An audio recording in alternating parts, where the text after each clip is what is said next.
मैं पहले तो कैथल की जनता का आभार प्रकट करता हूं कि हमारे कुरुक्षेत्र लोकसभा के प्रत्याशी पालाराम सैनी के पक्ष में ऐतिहासिक स्वरूप से लोगों ने जो जन समर्थन दिया है, एक चीज़ तो विश्वास के साथ कह सकता हूं कि एक इतिहास रचा जाएगा।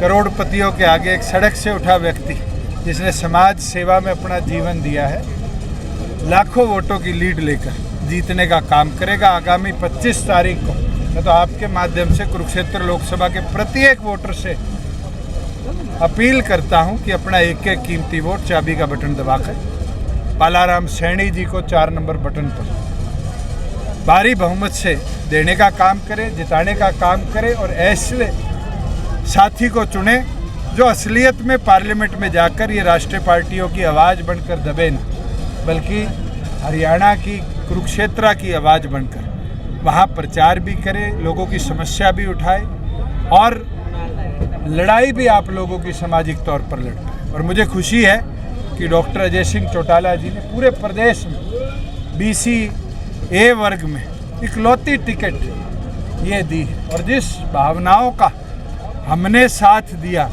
कि हरियाणा प्रदेश के अंदर पंचायती राज में BC A को 8% रिजर्वेशन दी, आज उसी चीज़ को हमने अपनी लोकसभा के टिकट बंटवारे में भी लाने का काम किया। और मुझे लगता है जनता का भरपूर समर्थन इस चीज़ पर, खास तौर पर अति पिछड़े का, जो बढ़ चढ़कर अपना सहयोग देने के लिए आज पालाराम सैनी के साथ जुड़ रहा है। और मैं मानता हूं कि आज इनके सामने तीनों कैंडिडेट ऐसे हैं जो इतिहास के अंदर भी और आज भी केवल मात्र इसी सोच के साथ लड़ रहे हैं कि पैसे से चुनाव जीता जाएगा।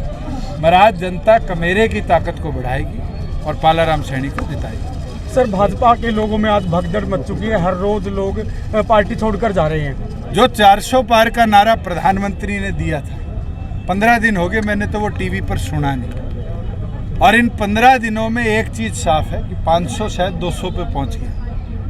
और आगे क्या होगा अगले 3 फेज ऑफ पोलिंग के अंदर, ये तो जनता बताएगी। मगर ये चीज़ साफ है कि भगदड़ जिस तरीके से मची हुई है, मुझे लगता है कि लोकसभा और लोकसभा के बाद और बुरा हाल भारतीय जनता पार्टी का। दुष्यंत जी, बीजेपी की वजह से जेजेपी का विरोध हो रहा है, क्या अब की बार भी जेजेपी बीजेपी के साथ अलायंस करेगी? मैं तो ये बोल सकता हूँ, हमने प्रदेश को स्थिर सरकार देने के लिए अलायंस किया, 4.5 साल स्थिर दी, हमें तो 2 महीने हुए हैं। तो क्या अब की बार आज 2 महीने में 3 विधायक पहले ही लिखित में गवर्नर को भेज चुके और आज अल्पमत की सरकार है।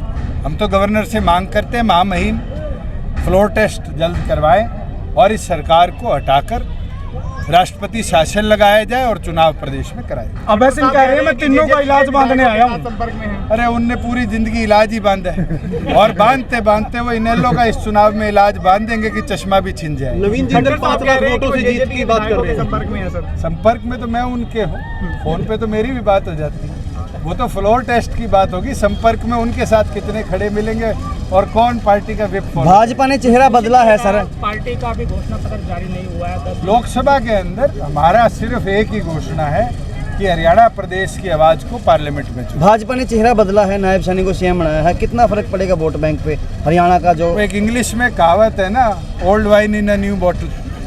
आज मुझे लगता है जनता समझ चुकी है कि नायब सैनी जी सिर्फ नई बॉटल है, उसके अंदर तो सारा कार्य जो है वो मनोहर लाल जी कर रहे हैं और धीरे धीरे जनता समझ भी रही है। और आपने देखा होगा, मैं तो करनाल की बता सकता हूँ आपको कि पिछले 5 दिनों में पहले मनोहर लाल जी और नायब सैनी इकट्ठे घुमा करते थे, अब तो दोनों ने रास्ते अलग कर लिए। मुझे लगता है सैनी जी को भी पता चल गया कि कहीं मनोहर लाल जी को साथ लेके चलेंगे तो करनाल शहर के अंदर वोटों की कटौती ना हो।